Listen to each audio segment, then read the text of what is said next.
Hi boys and girls, it's Miss Rossi. Today we are going to be making a textured landscape. All you'll be needing is a piece of paper, a pencil, and something to color with, whether that is markers, color pencils, or crayons. Let's get started.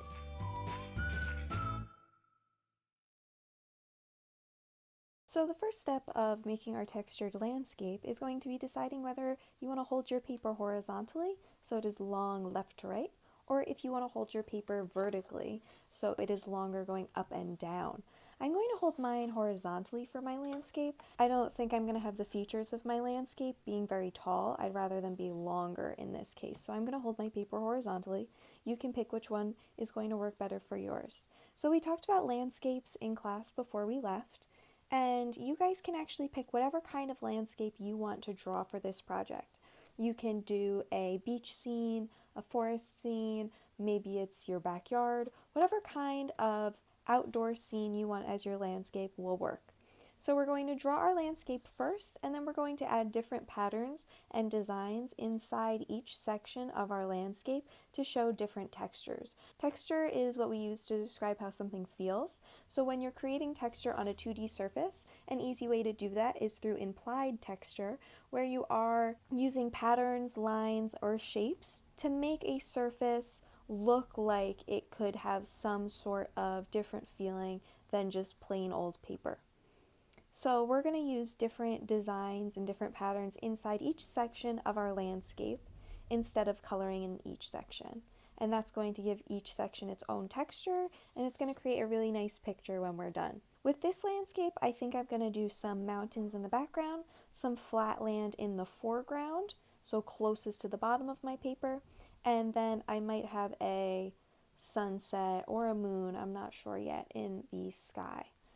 I'm going to draw all of that with my pencil first and then trace it in my Sharpie before I start adding my textures.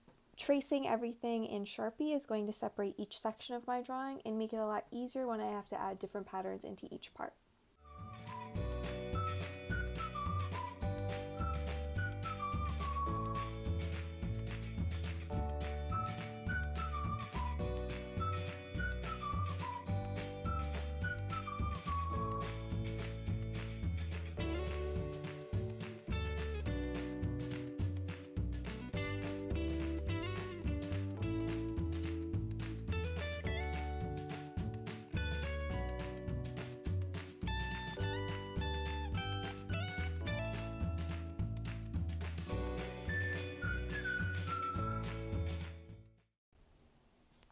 Now that my landscape is done, I have some rocks, a river in the foreground with a big tree.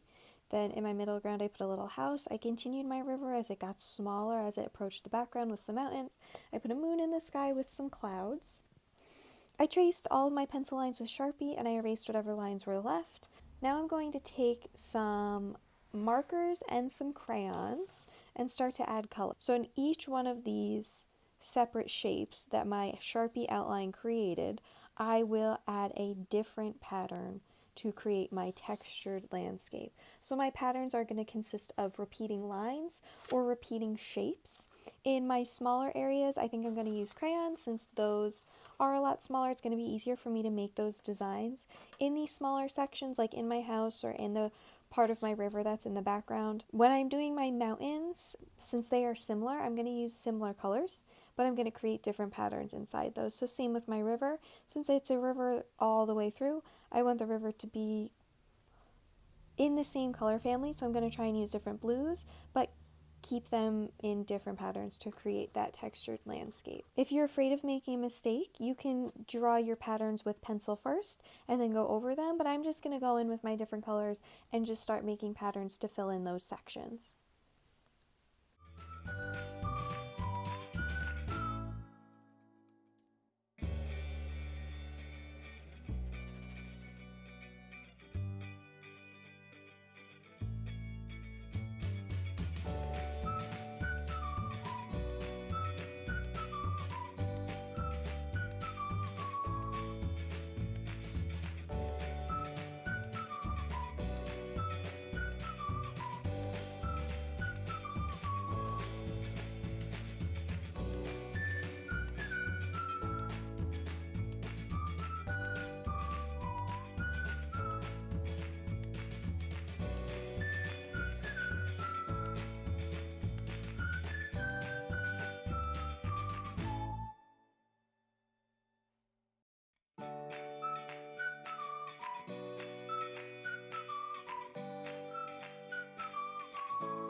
With my crayons, I went into each of my sections and added different patterns or designs using lines and shapes. I tried to keep my colors consistent with similar items like my mountains or like my grass and my river, but I tried to switch up the patterns. If you want your whole section of grass to be the same pattern, that is okay. If you want your whole river to be the same pattern, that is okay. It is up to you and what you think would look best for your picture. I repeated my lines and my patterns enough where I had very small amount of white space left in each of my sections to try and fill that whole area in with color, and I think that worked very well, so I would recommend doing that also.